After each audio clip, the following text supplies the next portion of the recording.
Welcome everyone, my name is Evan Chwarog, and I will be the presenter of a series of videos created by the Ethanon Institute about the power grid and some of its pertaining issues. So let's get right into it. So what exactly is the power grid? What exactly is going on whenever we turn on the TV or a light? Well, every time we switch on a device that consumes electricity, the power grid, this massive network of infrastructure that transports electricity, delivers precisely the needed amount of power at the moment it's required. To do this, power generated by power stations such as nuclear power plants, natural gas turbines, wind turbines, is distributed throughout this network where it travels through transmission lines to wherever the consumer is. So for the sake of this series, we won't get into the nitty-gritty details of this distribution network, but instead we'll focus on the differences between the various types of power generators. So you might be asking, what are the differences between these power generators, and more importantly, why does it matter?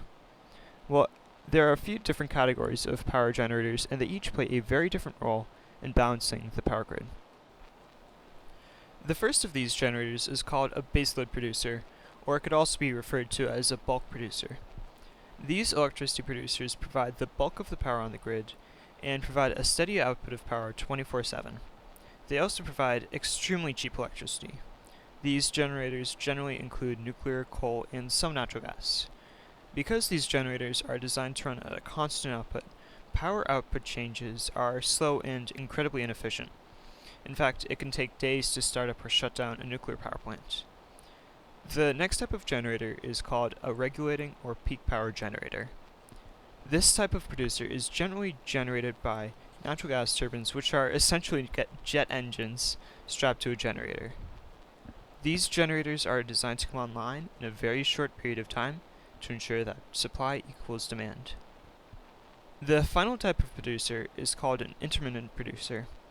These generators are designed to reduce fuel consumption on the grid.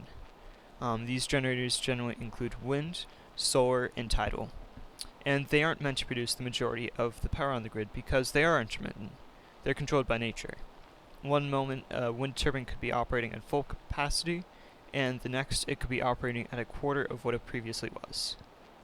So what ultimately can you take away from this?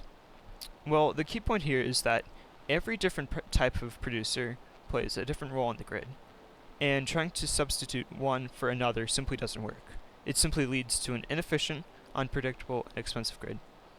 Thank you for joining us, and I hope to see you next time.